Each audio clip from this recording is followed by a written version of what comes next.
제가 사실 꼭 드리고 싶은 말씀은 다 드렸고요. 이제 그 문제를 현실 정치 속에서 어떻게 이해할 거냐라고 하는 문제는 제가 말미에 국민의힘 잠깐 언급하면서 했는데, 현실 정치 관련해서는 제가 혹시 여러분들 궁금한 질문들 있으시면 제가 답변하면서 좀 보충 드리기로 하고, 제가 아까 쭉 드린 말씀 중에 여러분들 생각이 다르시거나 조금 더 좀 깊이 좀 얘기하고 싶다 하시는 분들은 질문을 하셔도 좋고 저한테 좀 비판적인 말씀을 주셔도 좋겠습니다. 예, 저 박사님 좋은 강연 정말 잘 들었습니다. 저는 고맙습니다. 모르는 사실과 이런 깊이 있는 얘기를 처음 들어서 굉장히 고맙게 생각하고요. 요즘 저 좌파 이념 싸움 때문에 특히 우리나라가 이 사회적 비용이 무지하게 많이 들어가는 것 같아서 이런 것이 경제 성장에 쓰이면 너무나 좋을 텐데, 저 80년대 저 중동 가서 모래바람 맞고 벌어온 달러가 너무나 헛되이 쓰이는 것 같아서 너무나 안타깝습니다. 네. 결론적으로 아직도 그 싸움이 진행 중인데, 이 얼치기 좌파들 아까 말씀하신 것처럼 자세한 그것도 좌파의 공산당이 뭔지도 모르고 달게 들어가지고 이해공기 때문에 그래 있는지는 모르겠는데, 그 얼치기들을 생각을 좀 돌려놓으려면 어떤 대책이 필요합니까? 네. 말씀해 주십시오. 네. 굉장히 복잡하고 어려운 질문 하셨는데, 우선 사회적 비용 또는 사회적 자본에 대해서 짧게 제가 말씀 좀 드릴게요. 비용이 있으면 또 자본도 있는 거예요. 그러니까 사회적 비용은 사회적 갈등으로 인해서 우리가 지불해야만 될, 지불하지 않아도 될 비용을 얘기하는 겁니다. 갈등이 적절한 수준으로 제도화되면 갈등 자체는 발전의 동력이 됩니다. 그런데 이 갈등이 기존의 사회 시스템을 위협할 정도로 커지게 되면, 예컨대 민노총이 불법 집회를 하고 민폐 시위를 하고 이런 식으로 하면 그로 인해서 발생하는 수많은 사회적 비용들이 있잖아요.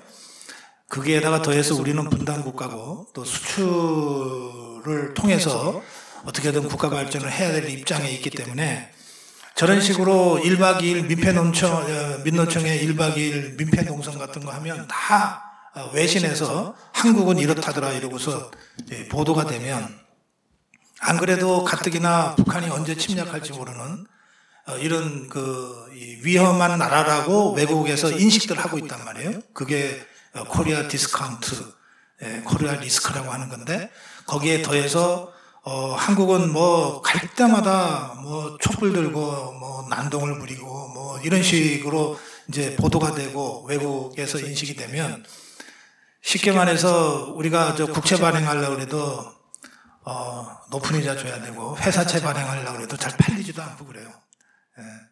그런 식으로 직접적으로 그 비용이 발생합니다. 그래서 이 비용을 최소화하는 것이 굉장히 중요해요.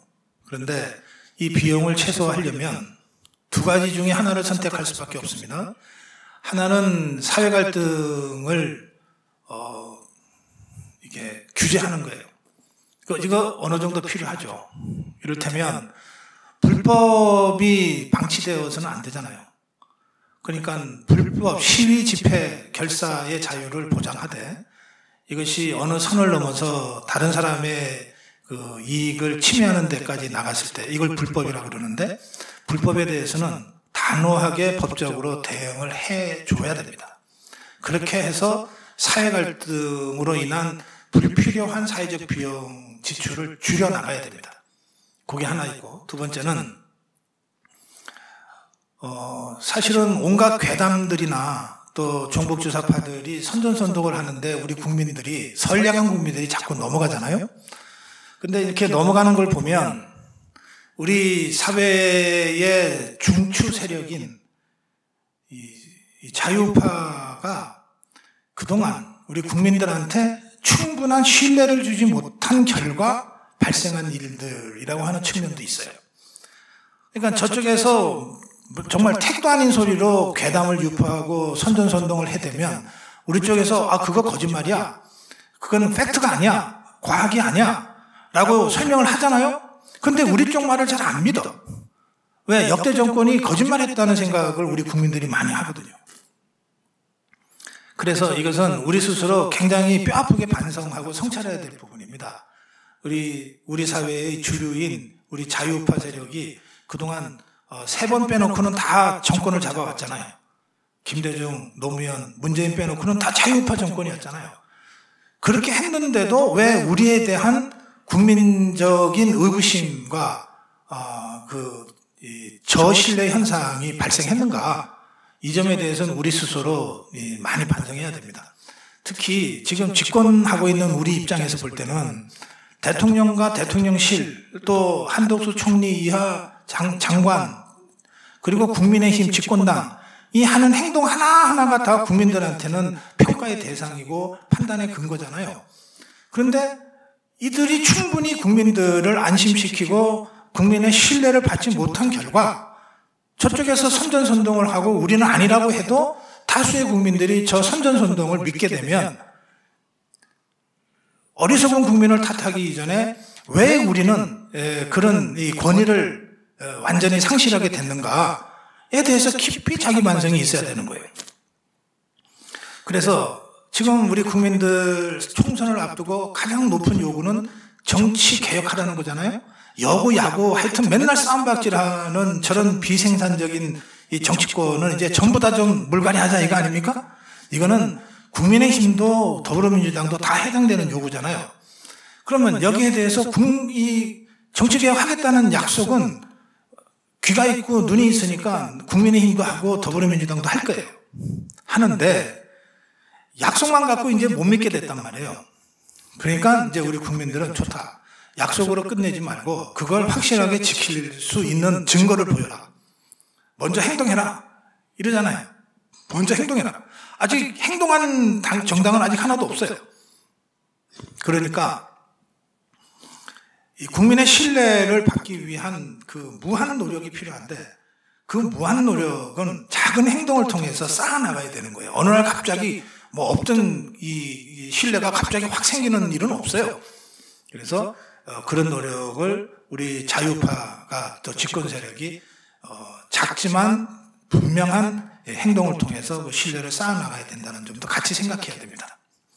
그 다음에 이제 사회적 비용이 그렇다고 치면 사회적 자본은 뭐냐면 이건 이제 프란시스 후쿠야마가 트러스트라고 하는 굉장히 중요한 책을 통해서 주장한 건데 우리가 자본 그러면 뭐 이렇게 돈 얘기하잖아요. 돈. 그런데 이 사회적 자본은 뭐냐면 쉽게 말하면 신뢰예요. 신뢰. 저 국가는 믿을만해. 그러면 돈을 빌려줘도 싼 이자로 빌려줄 거 아니에요. 저 국가는 투자를 해도 돈 떼일 염려가 없어. 그러면 더 많은 투자가 올 거 아닙니까? 이 크레디빌리티 이게 사회적 신뢰의 핵심이에요. 그러면 최근 들어서 우리나라가 완전히 자해적인 행동을 해서 이 국제적 트러스트를 훼손시킨 사건이 있었어요. 그게 뭐냐? 박근혜 대통령이 그 아베 총리하고 위안부 문제와 관련된 오래된 그 외교적 숙제를 풀기 위한 정부 간 합의를 했거든요. 그리고 외교적 합의 아닙니까? 그러면 국제관계에 있어서는 이렇게 밀고 당기고 하다 보면 우리한테만 일방적으로 유리한 이 외교 협상은 없잖아요. 우리한테 일방적으로 불리한 외교 협상도 있을 수 없어요. 다 약간은 만족하지 못하는 상태에서 그래도 우리는 이만큼 얻었어. 저쪽은 이만큼 얻었어. 이러면서 합의가 이루어지는 거잖아요. 그리고 그 합의 과정에 수많은 그 밀고 당김의 과정이 있었을 거 아니에요. 그것들은 다 공개하지 않는 겁니다. 그것이 다 공개를 해놔버리면 우리 외교관들이 어디 가서 야, 그럼 어쩔 수 없다. 이거는 양보할 수밖에 없다. 이거를 당당하게 할 수가 없잖아요. 이게 곧 공개될지도 모르는데 나는 그것 때문에 집에 가야 될지도 모르는데. 그러니까 외교 문서는 공개하지 않는 거예요. 그것도 30년 후에 공개한다. 이게 다 국제적인 관행으로 돼 있어요. 문재인이가 정권 잡자마자 그 외교 문서를 공개를 했어요. 박근혜, 아베 그 위안부 합의와 관련된 그 외교 문서를 이 문재인이가 공개를 하면서 한일 간 합의를 무효화시켜버렸거든. 자, 그 순간 전 세계가 경악했어요. 대한민국은 믿을 수 없는 정부다. 저게 외교 협상까지 문서를 지그들 필요하다고 막 공개를 해대니 저거 어떻게 믿냐? 이건 국제적 크레딧, 국제적 트러스트가 심각하게 훼손된 사건입니다. 이런 일이 계속되니까 무슨 일이 벌어졌냐? 트럼프가 김정은이를 만나는 일은 우리한테는 진짜 중요한 일이잖아요. 비록 우리가 직접 참석을 안 하더라도 우리의 혈맹 국가인 미국의 대통령과 김정은이가 만난다는데 그것도 뭐 싱가포르에서 만나든 하와이에서 만나든 뭐 판문점에서 만나든 이거 얼마나 중요합니까? 우리 안보의 사활적인 문제잖아요. 근데 미국이 저 문재인이한테 얘기를 해주면 저게 거의 한두 시간 안에 김정은이한테 들어가서 자기들의 외교 전략이 김정은이한테 고스란히 전달이 될까봐 겁이 나가지고 알려주지를 않은 거예요. 그러니까 문재인은 트럼프와 김정은이가 만나서 무슨 얘기를 할 건지, 무슨 얘기를 카드로 준비하고 있는지를 하나도 모르고 그냥 신문 보고 알게 된 거예요. 이런 게 이 외교적 이 트러스트의 훼손이에요. 그로 인해서 우리가 그 손해 상실을 하게 된 이 트러스트가 이게 돈으로 계산할 수 없을 만큼 큽니다. 윤석열 대통령이 대통령 된 다음에 가장 먼저 정말 시급하게 급하게 수리한 거가 바로 이 관계예요. 한일 관계를 정상화하고 한미동맹을 복원시킨 거. 이걸 통해서 우리가 돈으로 계산하기는 어렵지만 이 대한민국의 트러스트가 엄청나게 커진 거죠. 이제 비로소 대한민국은 믿을 만한 나라가 된 거예요. 그런데 지금도 부족해. 지금 제가 미국 사람들 가끔 만나서 한반도 지금 얘기를 해보면 이 사람들 묻는 거 딱 하나 있어요. 누구나 다 뭘 묻냐? 야, 4년 후에 너네 재집권할 자신 있냐? 이거 물어봐요? 근데 이 사람들 왜 이걸 그렇게 물어볼까? 아직 4년이나 남았는데 대화를 해보면 그 밑에 깔려있는 게 뭐냐면요. 야, 4년 후에 좌파한테 정권 뺏기면 지금 너네한테 우리가 이것저것 다 지원해 줄 수 있어. 약속도 해 줄 수 있어. 그거 통째로 저 김정은이한테 갈 거 아니야. 그리고 우리가 겁이 나서 못하겠어. 이거예요. 그러니까 한 번 훼손된 트러스트가 이 정도로 심각한 후유증을 줍니다. 그래서 이 국제관계를 예로 들어서 제가 트러스트 얘기를 했는데 이거는 노사관계에 있어서도 똑같습니다. 불법이 판치고 협약을 해봤자 그 다음날 다 무시하고 총파업하겠다는 노조를 상대로 어떻게 기업이 안정적으로 예측하면서 기업 운영을 할 수 있습니까? 기업 운영 못하죠. 투자하고 싶어도 마음껏 못해요. 그러면 이게 사회적 비용으로 오는 거예요. 사회적 트러스트가 깨져버리는 거예요. 지금 우리 기업들이 외국에 나가는 핵심 이유가 뭡니까? 강성노조 때문에 예상하고 정상적으로 기업 경영 계획을 짤 수가 없다는 거 아닙니까?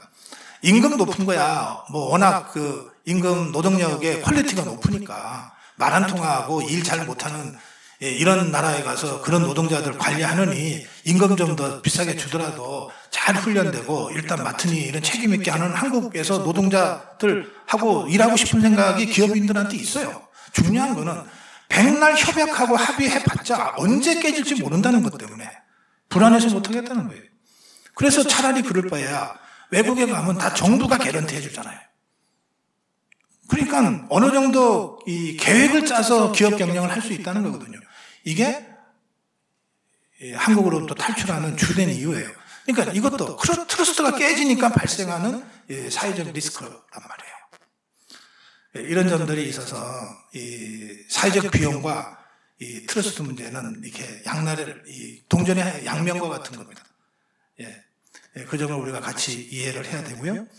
그래서 윤석열 대통령이 가장 지난 1년 동안 가장 강력하게 밀어붙인 게 뭐냐면 법치입니다. 법치. 법치라고 하는 것은 그냥 법대로 하자 이런 차원이 아닙니다. 법치라고 하는 건 뭐냐면요.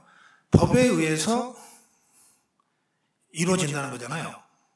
근데 이 법은 누구나가 다 사전에 알고 있는 거예요. 이렇게 하면은 이런 인센티브가 있고, 이렇게 하면은 이런 개런티가 있고, 이렇게 하면은 이런 디스어드밴티지가 있다. 이걸 우리가 다 사전에 알고 하는 거잖아요. 그러니까 이 법을 세운다는 건 뭐냐면 경제의 예측 가능성을 높이는 거예요. 사회관계의 투명성을 높이는 거라고요. 그래서 결과적으로 법치를 하면, 법치가 관철이 되면 트러스트가 올라갑니다. 이거를 윤석열 대통령이 지금 하고 있는 거예요. 단순히 저 건설 현장에 있는 조폭 같은 것들 때려잡고 뭐 불법 파업하는 거 때려잡고 이런 차원이 아니라, 우선 급하니까 그거부터 하지만 법치가 궁극적으로 목표하는 건 뭐냐면 사회적 트러스트를 높이는 거예요. 한국의 가치를 높이는 거란 말이에요. 그래서 아주 천박한 이 주장은 이런 거예요. 윤석열이 검사 출신이라 맨날 때려잡는 것밖에 못한다. 법은 그런 거 아닙니다. 법은 한 사회를 투명하게 만들고 한 사회를 예측 가능하게 만드는 겁니다. 그걸 통해서 사회의 안정성을 확보하는 것이 법이에요.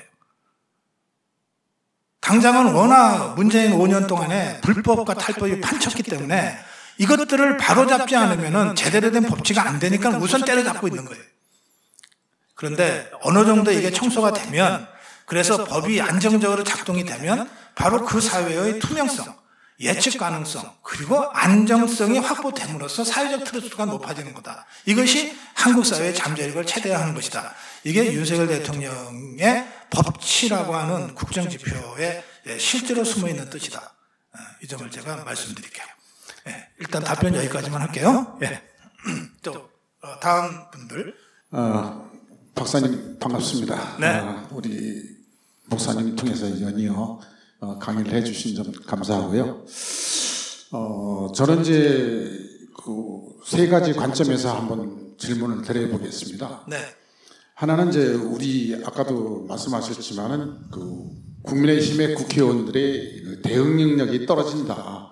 지금 그 민주당이나 이런 그 정의당에서 하는 잘못된 부분들이 이런 거를 뭐 대치기를 해서 그 잘 대처를 해야 되는데 그런 거를 못하는 점이 국민들한테 상당한 신뢰감을 잃고 있고, 또 그에 대해서 자체 내에서도 이 좌파 성향을 가진 국회의원들이 상당히 많다는 겁니다. 그러면 이 사람들에 대한 어떤 그 선별 작업을 해서 선명성이 있고 또 우리가 얘기하는 그 우파적인 생각을 가져야 되는데, 그런 사람들을 선별하는 그 방법과, 또 지금 보면은 노동계도 아까 말씀하셨는데, 제가 아는 그게 잘못되는지 모르겠지만은 우리가 매년 임금이 뭐 몇 %씩 올라가고 그러는데, 지난번에 그 문재인 정부에서 한꺼번에 16.7%라는 그 어마어마한 사회적 비동을 부담하면서 임금이 올라갔고, 올해도 한노총에서 24%인가 5%를 또 인상을 요구를 하고 있습니다. 그런 부분이 국민들의 임금 인상도 있지만 그에 따르는 뒤에 숨어 있는 노조비가 상승적으로 올라가면서 그들이 차지하고 있는 불로소득, 이런 것들이 그 사람들의 힘을 키워주는 역할을 하고 있습니다. 그래서 그런 걸 제거하는 동시에 또 잘 알다시피 우리 그 학교의 학교 정교조, 저는 sen생이라고 얘기는 하고 싶지 않은데, 이 사람들에 의해서 우리 국가 교육, 즉 개인의 그 개인과 사회, 국가가 망쳐지고 있는데, 그런 거를 어떤 합의적으로 막아내서, 우리 국가는 100년 대계, 1000년 대계인데 이런 걸 제대로 세워 나갈 수 있는 어떤 시스템 같은 거를 우리가 좀 마련해서 대한민국을 좀 바로 세워 나갔으면 좋겠다는 의미에서 한번 질문을 드려봅니다. 예, 이상입니다. 고맙습니다. 짧게 답변하도록 해보겠습니다. 우선 정교조 역사 문제는요, 아까 제가 칼막스 얘기하면서 2000년 역사를 전복하려고 했던 칼막스가 제일 먼저 시작했고 끝까지 밀어붙인 게 사적 유물론이라고 그랬잖아요. 네, 역사를 바로 거꾸로 잡는 거예요. 역사를 뒤집어 버리는 거죠. 그러니까 정교조는 그런 공산주의 명제에 아주 부합하는 일을 하고 있어요. 역사, 지금까지 70여 년의 한국 현대사 또는 한 100여 년의 한국 근현대사, 이거를 좌파적 시각, 공산주의적 시각으로 완전히 전복시키는 일을 정교조가 처음부터 지금까지 제일 치열하게 하고 있습니다. 그런데 이제 우리는 그것이 갖는 그 엄청난 파괴력과 위험성을 잘 몰라가지고 그냥 고등학교, 중학교 애들한테 역사 교육부 좀 잘못시키는가 보다 이런 정도로 생각했어요. 그게 그런 문제가 아닌 것이 정교조가 80년대 중반에 우리나라에 나타났습니다. 그리고 90년대부터 이제 본격적으로 활동을 했는데 그때 그 정교조 교사들한테 교육받은 학생들이 그때 중고등학생들이지만 지금은 40대, 50대가 돼서 이른바 종북 주사파 더불어민주당의 고정 지지층의 주류가 돼버렸어요. 중고등학생 때 자기가 존경하는 선생님으로부터 받은 교육이 평생 가는 거 아니에요? 그러니까 그 위험성을 우리가 간과했던 거예요. 그래서 이 문제는 그야말로 역사전쟁의 관점에서 봐야 됩니다. 최근 들어서 우리 자유파가 이 역사전쟁의 그 중요성을 이제 인식하게 됐고, 그래서 특히 올해 또 작년부터 그 윤석열 정부에서도 보훈 정책을 굉장히 적극적으로 하잖아요. 이 보훈 정책은 우리 순국 선열들한테 그 헌신에 보답하는 이른바 복지 차원으로 접근할 일이 아니고 좌파들이 오염시키고 전복시켜버린 잘못된 역사관을 바로잡는 일이기도 한 겁니다. 그래서 저는 보훈복지부가 보훈부가 이 역사전쟁의 최전선에 서 있을 수밖에 없다고 생각하는 거죠. 그렇게 하지 않으면 보훈부 승격의 의미가 없어요. 그러니까 미국에서도 수많은 미국은 공산당이 합법적으로 활동하는 나라입니다. 얼마나 많은 그 사이비, 아류, 좌파적 역사 해석이 있겠어요. 그걸 미국의 그 보훈부가, 그 명칭은 우리하고 좀 다릅니다만 그걸 하고 있는 거예요. 그래서 부처가 제일 큰 거예요. 그러니까 그 정교조 문제는 그런 방식으로 대처를 본격적으로 해야 된다, 이렇게 제가 말씀드리고요. 그냥 한탄하고 있을 일도 아니고 또 이 정교조 교사들로부터 오염된 학생들을 구한다 이런 차원으로 접근할 문제가 아니라 기본적으로 종북주사파 공산주의자들 간의 체제전쟁에 가장 앞서 있는 전선, 역사전쟁의 전선이다, 이런 인식을 가지고 대처해야 된다, 이런 말씀드립니다. 노조는 이제 우리 입장에서 볼 때는요, 저게 완전히 없앨 수는 없는 조직이에요. 이게 자본주의 사회라고 하는 거, 우린 지금 자본주의 시장 경제를 운영하고 있잖아요. 앞으로도 그럴 거란 말이에요. 그러면 자본주의라고 하는 것은 기본적으로 기업하는 사람들과 그 기업에 고용돼서 자신의 노동을 팔아서 매일매일 임금을 벌어서 먹고 사는 이른바 노동자들로 이 양대 계층으로 구성될 수밖에 없거든요. 그러니까 선진국가들은 다 지금과 같은 이 어려운 그 시기를 다 겪었어요. 예를 들어서 1930년대 미국은 불법 파업이 워낙 그 기승을 떨치니까 경찰들하고 바리케이드 치고 총격전을 벌인 적도 있습니다. 거기는 총기가 자유로우니까 노조도 파업하다가 보면 바리케이드 치고 막 요새처럼 만들어가지고 실제로 총격전을 벌인 적도 있어요. 또 영국병 치유했던 그 대처는 1980년대, 85년 그 석탄 탄광 노조를 중심으로 1년 넘게 불법 파업을 하고 1년 넘게 그들을 완전히 그 노동계에서 쫓아내는 그런 결단을 했거든요. 레이건은 관제사 파업할 때 2만여 명의 관제사가 그 직전에 자기를 찍었어요. 그 노조는 다 미국은 공식적으로 누구 찍는다고 하고 찍거든요. 자기를 찍은 관제사 2만 명을 해고해버립니다. 그러니까 이 정도의 결단이 없으면 이 노조의 그 불법을 뿌리 뽑기가 어렵습니다. 저는 언젠가 한 번은 우리가 전쟁을 치러야 된다고 생각해요. 그렇게 해서 전쟁을 치러 놓고 나면 지금 나타나는 그 MG 노조라든지 또는 민노총에서 탈퇴하는 여러 노조들이 이제 지금 있고 앞으로도 많이 생길 건데 이들이 노동운동의 새 중심이 되는 거예요. 그렇게 하면 거리 밖으로 안 나가죠. 노사관계의 그 틀 속에서 시스템적으로 움직이면서 노동과 자본이, 사용자와 노동자가 함께 상생하는 방식으로 이 문제를 풀어갈 수 있어요. 그걸 위한 전쟁을 우리가 한 번은 치른다는 각오로 가야 됩니다. 이제 우리나라가 그 전쟁을 언제 치렀냐? 1945년, 46년에 이미 치렀어요.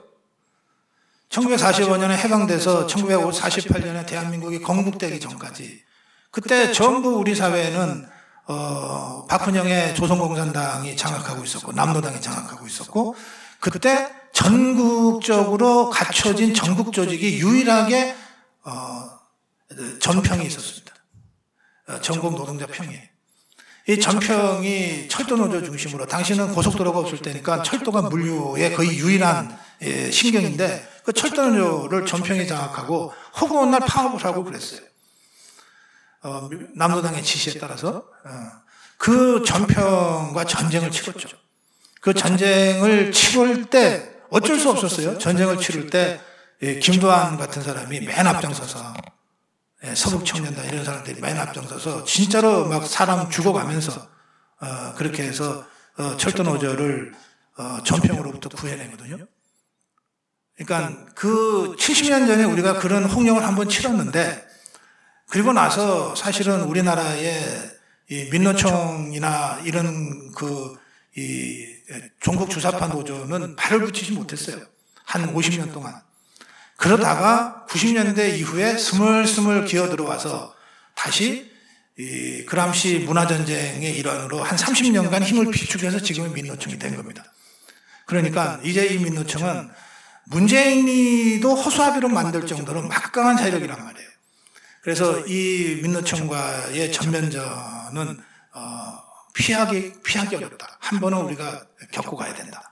저는 윤석열 정부가 결단해서 민노총과의 전면전을 한 번은 치르기를 바랍니다.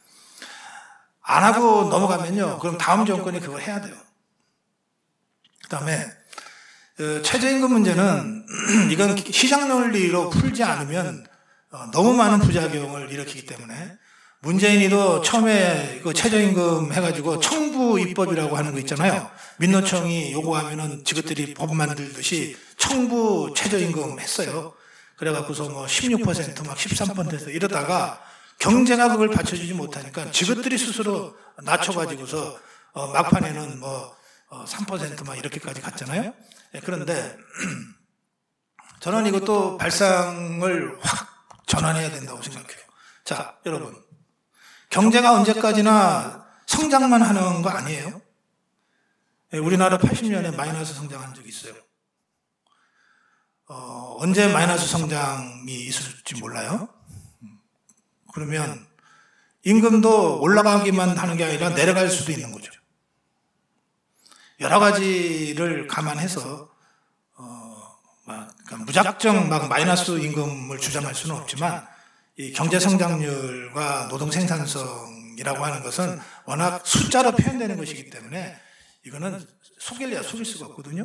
그걸 가지고 합리적으로 계산하는데 정말 최악의 경우에 우리 경제 성장이 마이너스로 갈 경우에는 마이너스 최저임금도 할 정도의 이 열린 마음으로 이 문제를 봐야 된다고 저는 생각합니다.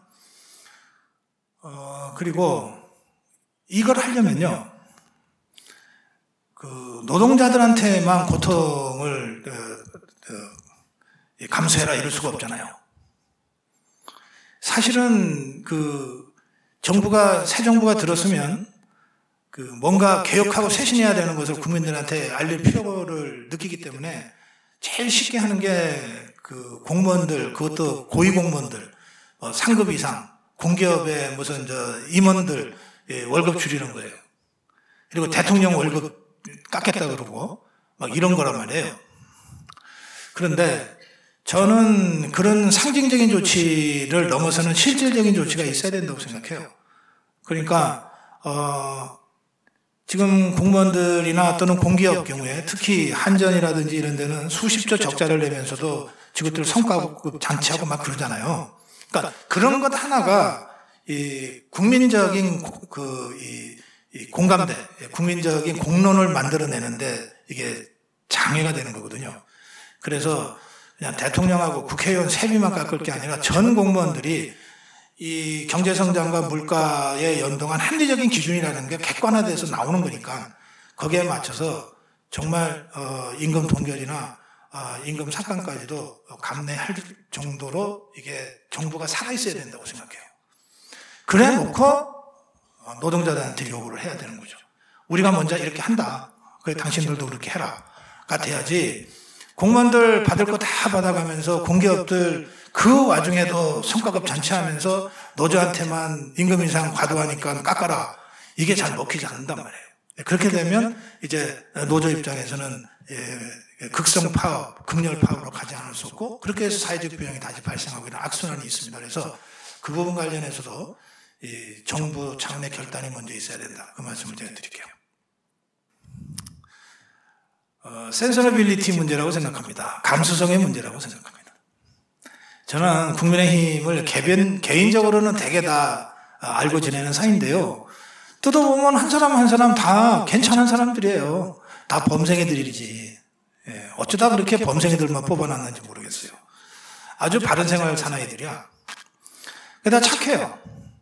그럼 이 사람들이 막 민생이 아우성을 치고 또 예를 들면은 막 프레카드 때문에 길 가는 사람들이 계속해서 거의 고문받을 정도로 막 눈이 아프고 이런 것들이 있는데도 누구 하나 나서서 먼저 하질 않잖아요. 우리 인천의 유정보 시장이 프레카드 제거 문제 맨 먼저 들고 나온 건 아시죠? 예. 하여튼 누군가가 먼저 느끼고 먼저 문제를 제기하면 지금은 그 문제가 어디 저기 그 외진데서 혼자 떠들어온 것 같아도 SNS라고 하는 걸 타고 실시간으로 거의 대부분 국민들한테 전달이 되거든요. 그러니까 이거는 컨텐츠의 문제지 수단의 문제가 아니에요. 그러면 왜 우리들은 이렇게 매일매일 고통스럽고 힘들고 불편한 것들 속에서 사는데 왜 국민의힘 국회의원이라는 자들은 누구도 그걸 먼저 나서서 얘기하지 않느냐? 그게 감수성이 없어서 그래요. 참 착한 범생이들이긴 한데 세상이 어떤 줄 몰라. 감수성이 없어요. 그래서 저하고 같이 길을 가다가도 저 플래카드 저거 정말 눈을 찌른다. 그러면 그때서야 들여다보고 플래카드가 많네요. 이런단 말이에요. 감수성의 문제라니까? 이거를 먼저 느끼고 먼저 그것을 자신의 문제로 처절하게 느끼면 가만히 있을 수가 없거든. 뭐라도 소리를 지른단 말이에요. 나 같은 사람이 소리를 지르면은 몇 분밖에 안 보지만 국회의원이 소리를 지르면 전 언론이 받아쓰잖아요. 그러니까 저는 국민의힘 여러 문제가 있지만 제일 핵심적인 문제는 이게 우리 자유파가 마땅히 갖춰야 될 그런 감수성을 갖추고 있지 못해서 그렇다. 그렇게 생각해요. 그러니까 그것들한테는 백날 가르쳐줘봤자 딱 그거밖에 몰라. 최소한 하나 가르치면 두세 정도는 알아들어야 좀 가르침 맛이 있잖아요. 하나밖에 모른다니까 그것도 절반 정도밖에 이해를 못해. 그래서 제가 거의 포기 상태입니다. 내년에 좀 제대로 감수성 살아있는 자유파, 꼭 싸움 잘하라는 거 아니에요. 국회의원은 안 싸워도 돼. 그냥 떠들러 주기만 잘해도 되거든. 호루라기 역할만 잘해도 된단 말이에요. 지가 문제 해결할 능력이 없으면 여기 문제 있다 이러고서 떠들어만 줘도 되거든. 그래도 국회의원이 떠들면은 모든 언론이 다 주목을 하니까 그런 최소한 그런 정도의 감수성과 그런 정도의 행동력, 광화문에 안 나와도 좋아요. 여기 사랑제일교회 안 와도 좋아. 자랑 침례교회 안 와도 좋아. 그냥 여기 문제 있다고 떠들어 줄 수 있을 정도의 감수성과 그 정도의 행동력, 이것만 갖추고 있으면 된다고 저는 생각해요. 그런 사람들을 좀 확 바꿨으면 좋겠습니다. 다음 질문 밖에. 저쪽에.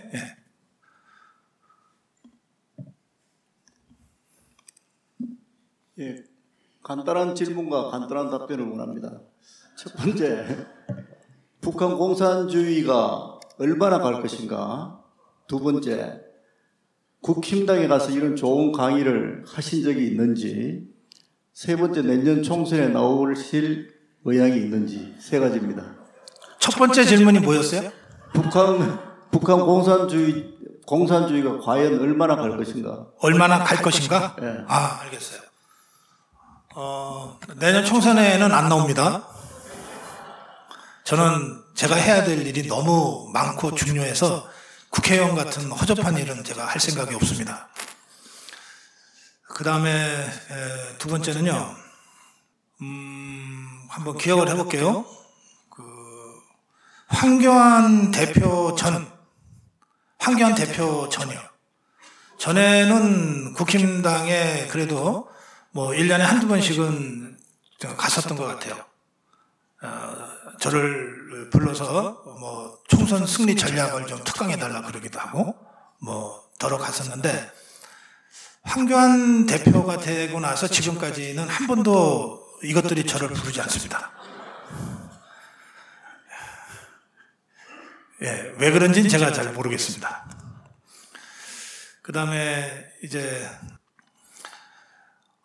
횟수로 말씀을 드리자고 하면 그건 전적으로 제 느낌인데 저는 10년 안에 끝날 거라고 생각합니다.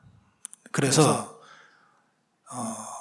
다음 정권은 급변 사태에 대비하는 통일 대비 정권이 돼야 됩니다.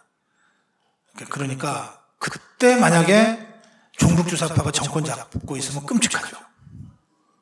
그때는 진짜 우리 한반도 전체의 재앙이 되는 거예요.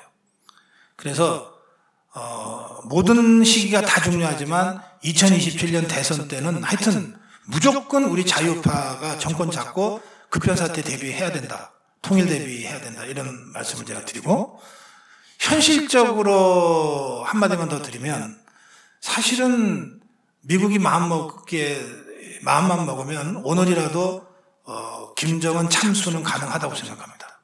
군사기술적으로. 북한 주민 여러 사람 상할 것 때문에 뭐 작전을 안 하고 그런 거 아닙니다. 김정은이 하나만 딱 도려내는 참수작전은 군사기술적으로 이미 다 완성이 돼 있어요. 그리고 우리가 마음만 먹으면 그렇게 할 수 있다는 것을 여러 차례 이미 보여줬어요. 뭐 이란 혁명 수비군 대장 딱 그 사람만 참수해버리잖아요. 그런 식으로 이미 다 보여줬어요.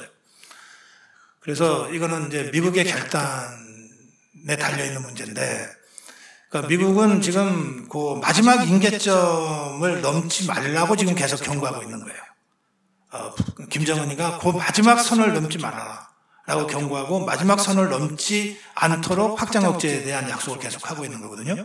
근데 그 선을 넘었다 하는 순간 저는 참수작전이 실행할 가능성이 매우 높다 이렇게 보고요. 그렇게 되면 의외로 빨리 올 수 있습니다. 그런데 저는 10년 정도로 생각하고, 사실은 다음 정권은 진짜 급변사태 포함한 통일대비 정권이 돼야 된다. 그렇게 생각합니다. 자, 또 다른 질문 받겠습니다. 예, 아까 이제 한 분이 이야기하셨는데 뭐 비슷한 거예요. 네. 다른 게 아니라 이 국민의힘이라는 데가 이제 그 보수를 표방하는 그런 데인데 어떻게 그렇지 않은 사람들이 그렇게 많이 있을 수 있나? 이게 뭐 공천이 잘못된 건지 아니면 그 공천하는 사람들이 잘못된 건지, 뭐 이준석이니 뭐 이런 뭐 유승민이 이런 사람들이 어떻게 계속 거기 있을 수가 있는 그런 구조인가? 그게 조금 좀 미국 공화당하고 이 민주당하고 이렇게 보면 이미 정치적으로 이게 색이 다른 거거든요, 이게. 근데 이게 그냥 자탕이에요. 그 좀 말씀 왜 그런지 제가 이해가 좀 안 돼서. 네, 알겠습니다. 이유는 분명해요. 국민의힘이 이념 정당이 아니라서 그렇습니다. 이게 우리 정치학 교과서에 정당은 뭐라고 되어 있냐면 정치 이념을 함께하는 사람들의 자발적인 결사체 이렇게 되어 있습니다. 그러니까 정당을 설명할 때 제일 중요한 건 정치 이념이에요. 이념을 같이 해야 그 정당을 같이 하는 거예요. 이념을 같이 안 하는데 정당 같이 하는 거는 이건 가짜지. 그런데 이념을 같이 하는 자발적 결사체 이랬잖아요. 여기서 자발적이라고 하는 게 중요합니다. 자발적이라는 뜻은 뭐냐면 나 그 이념에 공감해서 그 정당 활동을 할 거야 하면 다 받아준다는 뜻이에요. 여기서 공산당과 구별됩니다. 공산당도 이념으로 모여요. 그런데 공산당은 전위정당이기 때문에 하고 싶다고 해서 다 받아주는 거 아닙니다. 네가 하고 싶어? 시험 봐야지. 네가 얼마나 충성도가 높은지, 네가 성분이 괜찮은지, 네가 과연 혁명이 원하는 대로 언제든 목숨 던질 만큼 준비가 되어 있는지 이런 거를 다 시험을 봐요. 그래서 시험 봐서 통과돼야만이 이 전위정당인 공산당에 가입하거든요. 그런데 우리 국민의힘은 대중정당이기 때문에 시험 보는 거 없어요. 그냥 나 국민의힘과 생각이 같아서 정당 활동하고 싶어. 그러면 그날로 받아줘요. 그래서 정치 이념을 같이 하는 대중적인 결사체 이렇게 되어 있습니다. 자발적인 결사체 이렇게 되어 있습니다. 자, 그러면 여기 이 자발적 결사체라고 하는 건 누구나 다 받아준다는 뜻인데 그렇다고 해서 이념이 없는 건 아니라는 거예요. 그 다음에 이 이념은 이 자유민주주의 이념이에요. 국민의힘이 표방하는 이념은 대한민국 헌법이 표방하는 자유민주주의와 시장경제를 이념으로 하는 거예요. 그러니까 자유민주주의와 시장경제라는 이념에 우선 공감하고 투철해야 되고 더 나아가서 이 이념을 실현하기 위해서 행동해야 되는 거예요. 같은 당원이라도 일반 당원이 있고 당비 3개월 이상씩 낸 책임 당원이 있잖아요. 또 그 책임 당원 위에 더 책임이 무거운 대의원이라고 하는 게 있죠. 그 위에 또 중앙위원회라고 하는 게 있죠. 그 위에 국회의원들이 있어요. 그 위에 당 지도부가 있어요. 대중정당이고 자발적으로 하지만 그러나 그 당원의 당원이라고 해서 다 같은 정치적 무게가 있는 게 아니에요. 그냥 평당원은 평생 그냥 입당할 때 서류 한 장 쓰는 걸로 평생 아무 일 안 해도 그냥 평당원이야. 그러나 위로 올라갈수록 당의 피라미드 조직의 위로 올라갈수록 행동성이 요구되는 거예요. 그리고 더 강한 이념성이 요구되는 거예요. 그러니까 국회의원이라고 하는 것은 그 당에서 제일 핵심적인 엘리트들이거든요. 이 제일 핵심적인 엘리트들을 공천함에 있어서는 과연 이 사람이 자유민주주의 이념에 투철한가? 그리고 그 이념을 위해서 싸울 준비가 돼 있는가? 이거를 엄격하게 봐야 되는 거예요. 그냥 평당원이 아니니까. 그래서 검증을 하는 거예요. 공천관리위원회, 무슨 위원회에서 할 때는 이걸 검증하는 거예요. 그런데 그동안 국민의힘의 지도부, 그리고 국민의힘의 당대표, 최고위원, 그리고 국민의힘의 공천을 책임졌던 자들이 정당론의 ABC도 몰랐던 자들이에요. 이거는 대학교 2학년 때 정당론이라고 하는 거를 가르치거든요. 1학년 때는 어려워서 안 가르쳐요. 2학년 때에서 가르치는데 2학년 때 정당론의 첫 줄에 나오는 거야. 정당은 정치 이념을 함께하는 자발적 결사체. 그러면 이 정치 이념이라는 게 정도의 차이가 있다. 당의 지도자급에게는 정치 이념도 같은 정치 이념이 아니라 그것이 얼마나 체현되어 있나, 그리고 그것을 위해서 얼마나 행동할 의지가 되어 있나, 이런 것들을 본다. 이렇게 다 설명이 되어 있어요. 지금까지 그런 식의 기준을 갖고 공천을 안 했기 때문에 그야말로 개나 소나 다 국민의힘 공천받아서 어영부영 배지들을 달고 있는 거예요.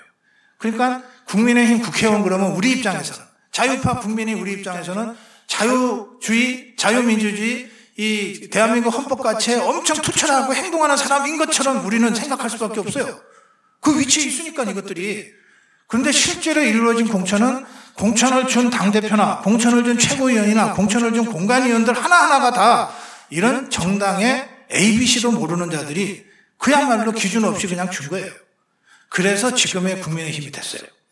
그래서 저는 그럴 리는 없겠지만 자꾸 저대로 공관위원장을 맡아가지고 공천을 한번 해보려는 거예요. 그러면 저는 당연히 정당용 교과서에 맞게 국민의힘 자유주의 자유우파 정당인 이 국민의힘이 자유민주주의 이념에 투철하고 이걸 실천할 각오가 돼 있는가? 현실적으로 존재하는 종북주사파 정권과 목숨 걸고 싸울 의지가 있는가? 이런 걸 제가 볼 거예요. 보면 지금 국민의힘 현역 의원이 112명인가 그런데 저는 그중에 한 두어 명 남기고는 다 자를 것 같아요.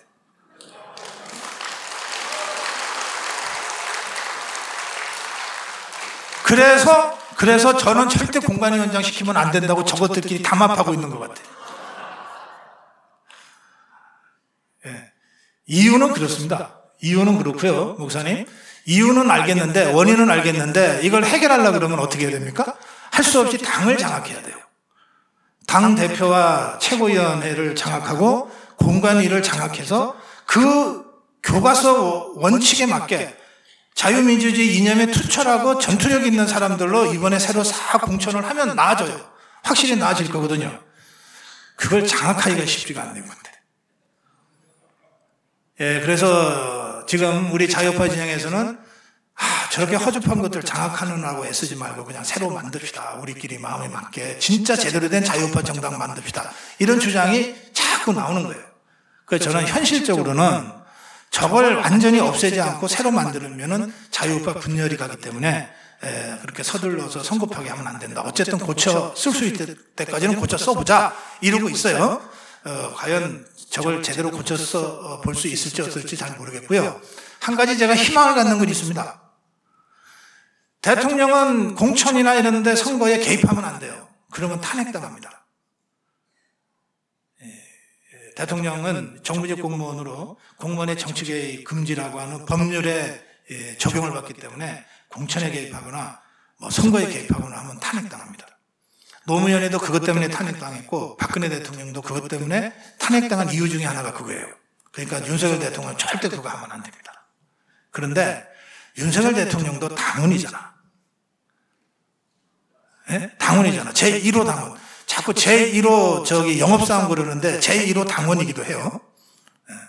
당원으로서는 자신의 생각을 얘기할 수 있는 거예요. 공천을 이래라 저래라고는 하면 안 되지만 국민의힘이 이런 정당으로 발전해야 된다고 나는 생각합니다. 그게 뭐 어때서. 지금 윤석열 대통령이 갖고 있는 유무형의 영향력이 있습니다. 그 영향력을 선거법이나 이런 법률에 저촉되지 않는 범위 내에서 올바른 방향으로 잘 선용할 수 있으면 참 좋겠다. 왜냐하면 이분은 어디 가라 그래도 안 갈 자유민주주의라고 하는 게 확실한 것 같으니까. 저기 검찰총장 취임사부터 대통령 취임사에 이르기까지 윤석열 대통령의 일관된 메시지는 나는 자유주의자입니다. 나는 자유를 핵심 가치로 생각하는 자유주의자입니다. 이거거든요. 그러니까 이런 그 대통령의 그 평생에 걸친 이 철학과 소신이 국민의힘이 제대로 된 이념정당, 자유민주주의 지향 이념정당으로 발전해 나가는데 어떤 형태로든 좋은 자산이 될 수 있지 않을까 하는 기대를 저는 개인적으로 갖고 있습니다. 예, 답변을 여기까지 하겠습니다. 자, 네, 오랜 시간 함께 해주셔서 감사드리고요. 또 다음 달에 와서 또 여러분 다시 만나 뵙겠습니다. 고맙습니다.